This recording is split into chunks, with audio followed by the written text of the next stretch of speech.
जंगल के एक खूबसूरत कोने में पेड़ों की ठंडी छांव के नीचे एक नन्हा और बहुत ही चुलबुला चूजा रहता था। नाम था चिकी। वो हर वक्त कुछ न कुछ नया करने की सोचता रहता। कभी किसी की पूंछ खींचना, कभी पेड़ों के पीछे छुपकर आवाजें निकालना। उसकी शरारतें जंगल भर में मशहूर थीं। उसका सबसे प्यारा और सच्चा दोस्त था एक समझदार और शांत पुगू, जो एक प्यारा सा भूरा कुत्ता था। पुगू हमेशा चिकी की देखभाल करता और उसे सही गलत का फर्क सिखाता रहता। हर दिन दोनों साथ में खेलते, फल खाते, पेड़ों पर झूलते और कभी-कभी नदी किनारे बैठकर तितलियां गिनते। लेकिन चिकी का मन तो हर वक्त किसी नई मस्ती में लगा रहता। एक दिन चिकी ने एक शरारत सोची। उसने सोचा, अगर मैं सबको डरा दूं कि बाघ आ गया तो सब कैसे भागेंगे, कितना मजा आएगा। और फिर उसने जोर से चिल्लाना शुरू किया, बचाओ बचाओ, बाघ आ गया। पूरा जंगल हड़कंप में आ गया। खरगोश अपनी बिलों में घुस गए, हिरण भागते भागते गिरने लगे और लोमड़ी डर के मारे पेड़ पर चढ़ने की कोशिश करने लगी। पूगू भी दौड़ता हुआ पहुंचा और घबराकर पूछा, चिकी, कहाँ है बाघ? चिकी ठहाका मारकर हंस पड़ा।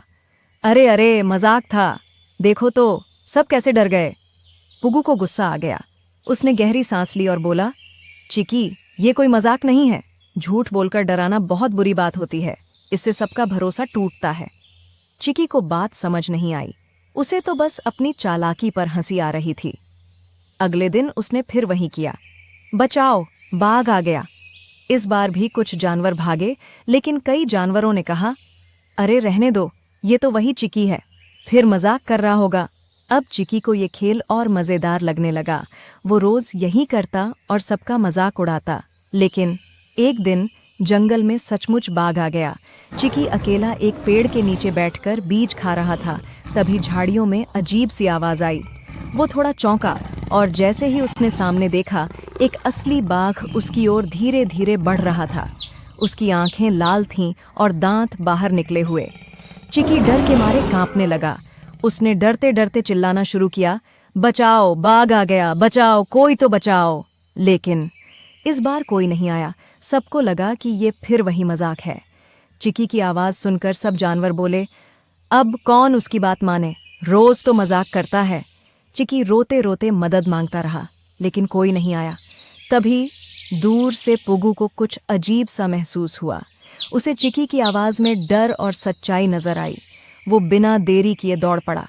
झाड़ियों तक पहुंचते ही उसने देखा, एक बड़ा बाघ चिकी की ओर बढ़ रहा था। पुगू डर तो रहा था, लेकिन उसने हिम्मत नहीं हारी। उसने पास से एक लंबी लकड़ी उठाई, जोर से जमीन पर मारी और डरावनी आवाजें निकालने लगा। हट जा, चले जा, देख मैं आ गया हूँ। बाघ चौंका, गुर्राया, लेकिन पुगू डटा रहा। आखिरकार बाघ डर गया और धीरे धीरे वहां से चला गया। चिकी कांपते कांपते रो रहा था। उसने पुगू से लिपट कर कहा, माफ कर दो पुगू भैया, अब मैं कभी भी झूठ नहीं बोलूंगा, कभी नहीं। पुगू ने चिकी को गले लगाया और मुस्कुराते हुए बोला, चलो, अब तुम्हें समझ आ गया, जो हमेशा सच बोलता है वही सच्चा दोस्त और अच्छा जीव होता है। सीख, मॉरल, झूठ चाहे मजाक में ही क्यों ना हो, एक दिन बहुत बड़ा नुकसान कर सकता है। इसलिए हमेशा सच बोलो और सबका भरोसा बनाए रखो। भरोसा ही वो चीज है जो मुश्किल वक्त में सबसे पहले काम